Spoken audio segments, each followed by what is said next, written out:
The story of John Brown brings us to the final chapter, and that is his failed assault on Harper's Ferry. Now, it's interesting about this particular historical event, other than the strange brevity that it's dressed, primarily in books and textbooks and the like, is how John Brown is described and phrased. So before we get into particulars with the events at Harper's Ferry and the subsequent trial, it's interesting to note and to keep in mind as we go through the rest of this information together, how he is viewed in the present day, and especially how Harper's Ferry is viewed in the present day, and compare that to the public opinions of John Brown at the time.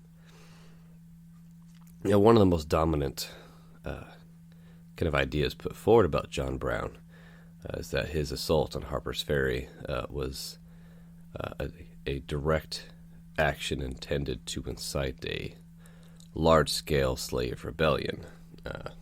There are even some in the modern day who prefer to refer to him as a political terrorist or a domestic terrorist.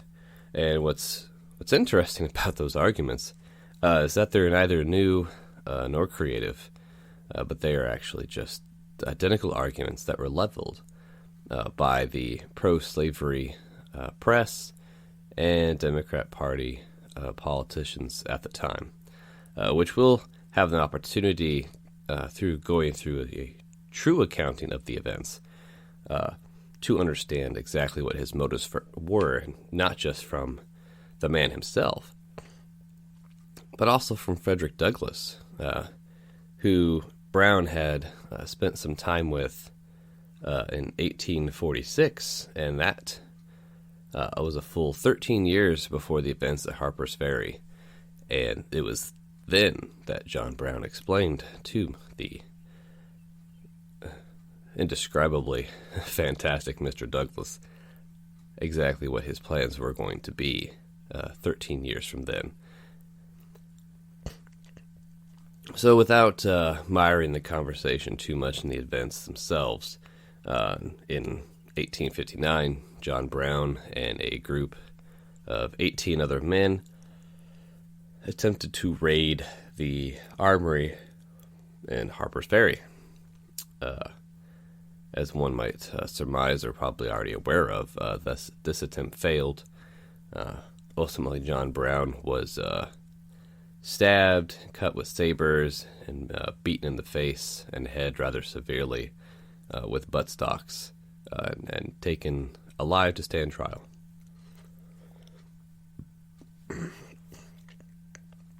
Now, it's useful to set the stage a little bit with the words of Frederick Douglass. Again, these are detailing an event that occurred in 1846. And Douglass had actually stayed with John Brown overnight, as was covered in in episode 16. John Brown did not just spontaneously emerge with Bleeding Kansas or Harper's Ferry, but had been a authoritative figure in the abolitionist movement at least as early as 1825. Now, Douglass wrote of this meeting in one of his autobiographies, and he wrote, and I will quote him here, "His plan, as it then lay in his mind, had much to commend it. It did not, as some suppose, contemplate a general rising among the slaves, and a general slaughter of the slave masters. An insurrection, he thought, would only defeat the object, but his plan did contemplate the creating of an armed force which should act in the very heart of the South.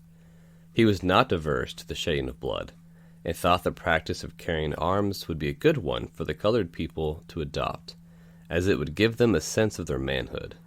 No people, he said, could have self-respect or be respected who would not fight for their freedom." Now, it's interesting to examine this conversation, paraphrased here by Frederick Douglass, and juxtapose that with later assertions made about John Brown and his motives. But really, this was a large-scale enactment of similar things that John Brown had already done. He had formed the League of Gileadites, whose function and role was to arm and train fugitive slaves and free blacks in how to use arms to defend themselves. Now, it really can't get much more American than individuals being properly equipped to ensure for their own, for the preservation of their own life and liberty, and therefore their pursuit of happiness, which depends on the first two. Now, John Brown was arrested. He was taken, obviously captive as prisoner there. And then it gets a little strange because he was actually tried in a local court. Now, why that's unusual is because he assaulted federal property. It was a federal armory. His intent, obviously, was to acquire their arms and then distribute those to fugitive slaves or free slaves, or really just any slaves in the area that would like to be free. Because of this, it should have been held in a federal court. It was not, and that is an apparition of sorts as far as the court systems were concerned. And the obvious problem here was that the Southerners wished to keep him in a Southern court, so to say. Going to a federal court, they ran the risk of actually having a jury of his peers that might find him not guilty. And there was always that off chance of some other type of political intervention. Now, historical hindsight would show that this choice they made was definitely not the correct one. Now, Brown had pretty well already determined that this was going to be his kind of last hurrah for the what he felt to be the godly and divinely inspired plight of the abolitionist. In fact, a friend of his from Kansas, Silas Sewell, he actually gained entry clandestinely into the prison and offered to free John Brown. And he politely declined, presented him his thanks, and said that he was more than prepared to martyr himself. One can wonder at this point, perhaps, if John Brown was just, his soul might have been a little tired, not to mention his body beaten and destroyed, and it's not even quite clear if he would have ever recovered from those injuries. So while he was awaiting trial, Brown was interviewed, actually by several interested politicians and newspapers. And they inquired of him, how did he feel about his actions? Did he feel like what he was doing was the right thing? And John Brown responded in his typical kind of fire and brimstone fashion. And he replies, "I think, my friend, that you are guilty of a great wrong against God and humanity. I say it without wishing to be offensive. And it would be perfectly right for anyone to interfere with you, so far as to free those you willfully and wickedly hold in bondage. I do not say this insultingly. I think I did right, and that others will do right to interfere with you at any time and all times. I hold that the golden rule, do unto others as you would that others should do unto you, applies to all who would help others to gain their liberty." And when he was asked specifically if he felt that he was on the side of God, which this was always a debate with the slave, the larger slave conflict and slavery dilemma, so much so that it fractured religious institutions into two. You have your Northern Baptists and Southern Baptists, for example. So when he's asked if he feels he's serving the side of God, Brown replies, "It is my opinion, the greatest service a man can render to God. Upon the golden rule, I pity the poor in bondage that have none to help them. That is why I am here, not to gratify any personal animosity, revenge, or vindictive spirit. It is my sympathy with the oppressed and the wronged that are as good as you are, and as precious in the sight of God." Now, they also address a very popular kind of words that really don't describe the absurdity of this argument, but one of the more, I guess, social arguments made for slavery was that slaves develop a familial, loving bond with their slave masters, and that abolitionists were stealing into the South and abducting slaves who wanted to stay on their plantations, and that the abolitionists were actually taking them against their will. We can see this actually in popular literature at the time as well, with Uncle Tom's Cabin, and then its antithesis, Gone with the Wind. And so they presented this kind of sidebar argument to Brown, which proved to be an error.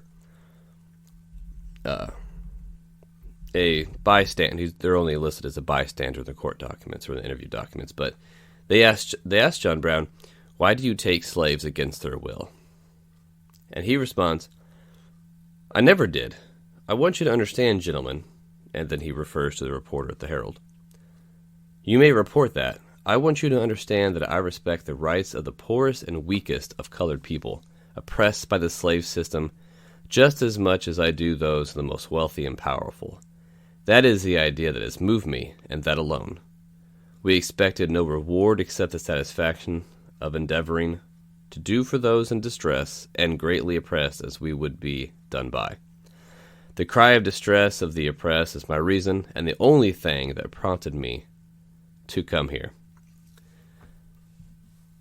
So, back and forth in this interview, they're trying very hard to get some kind of affirmation where John Brown can satisfy any one of the many stereotypes and tropes that have been developed in Southern culture and the Southern press about the wickedness, as Andrew Jackson referred to them, of the abolitionist movement.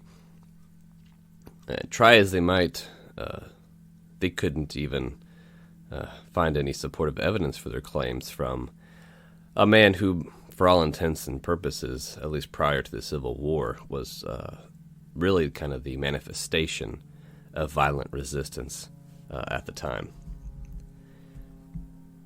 So Mr. Brown goes to trial finally, and during the trial, other peculiarities emerge. First, he is not given defense counsel. He's not allowed to speak on his own behalf. And he's also still severely hurt. He has to have assistance to stand, for example. He has difficulty seeing or hearing because of the blunt force trauma that he had suffered during his apprehension. And when this trial started, Brown actually asked and requested that the trial be skipped completely and they go directly to sentencing.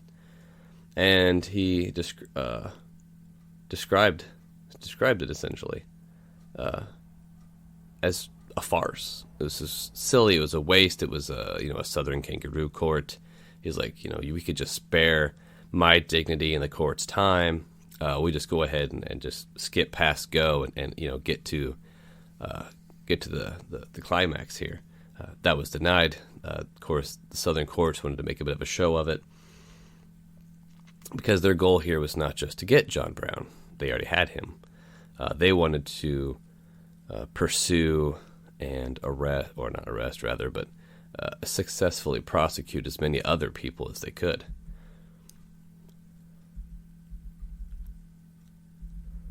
He did, however, have a little bit to say, and those words we will also address here. At the opening, John Brown says, "I have, may it please the court, a few words to say. In the first place, I deny everything but what I've all along admitted, the design on my part to free the slaves. I intended certainly to have made a clean thing of the matter, as I did last winter when I went into Missouri and there took slaves, without the snapping of a gun on either side, moved them through the country, and finally left them in Canada. I designed to have done the same thing again on a larger scale.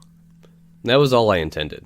I never did intend murder or treason or the destruction of property, or to excite or incite slaves to rebellion, or to make any kind of insurrection." Obviously, the courts were not swayed by his statement here. While awaiting his execution, Brown actually rejected any and all offers for religious consultation.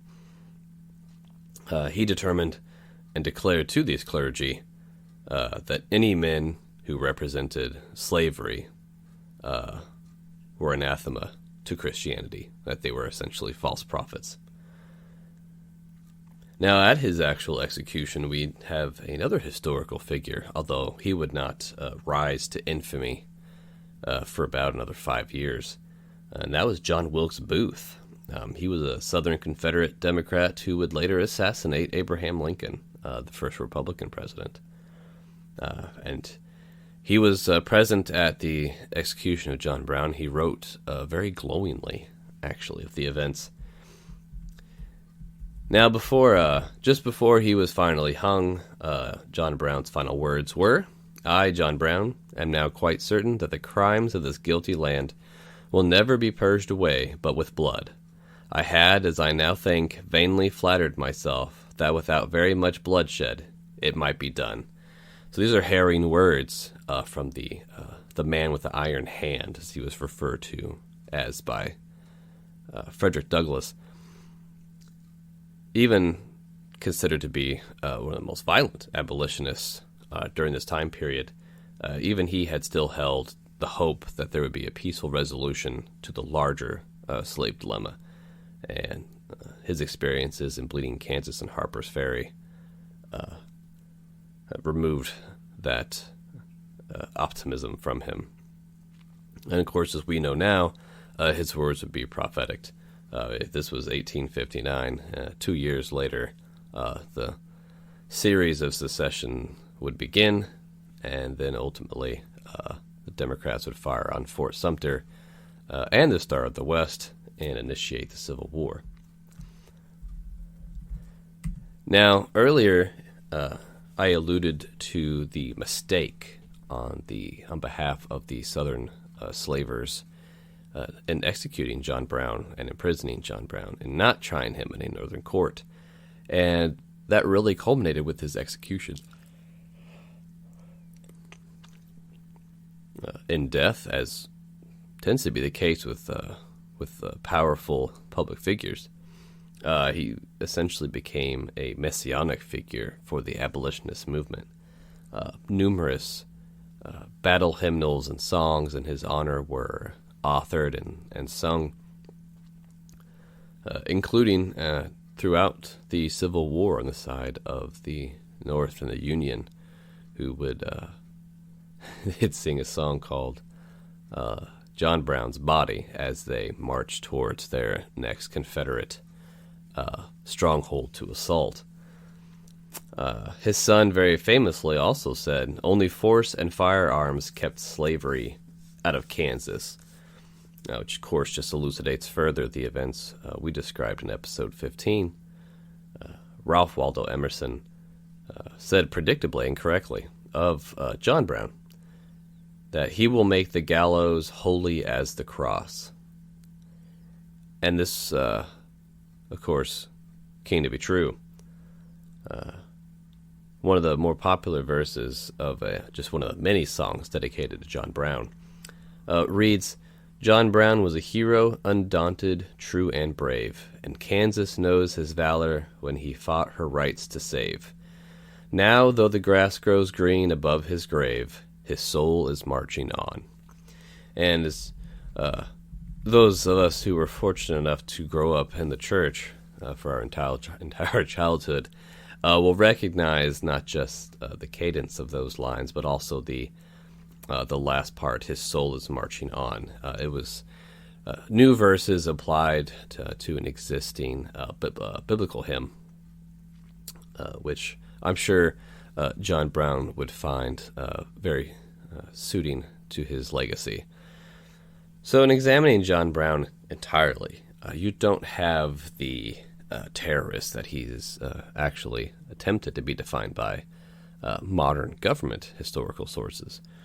But he was probably one of the most well, certainly one of the most influential abolitionists at the time. Although his most significant accomplishments may have been his military successes and victories in guerrilla war in Kansas. His use as a symbol carried on beyond his death and continued to fuel the anti-slavery efforts and helped to change the public mind in the North away from ambivalency of slavery to the abject rejection of slavery into abolitionism, something that would have been considered radical, and rightfully so, just decades prior. So although he's best remembered for the more violent episodes throughout his life, he was a conductor on the Underground Railroad starting as early as 1825.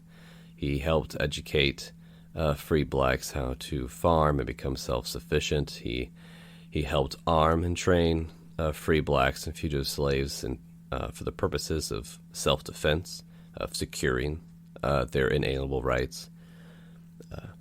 And it was ultimately violence that he provided, a measured and precise violence, not a glorified, Mongolian raid, but precision against the pro-slavery forces as a reaction to their violence.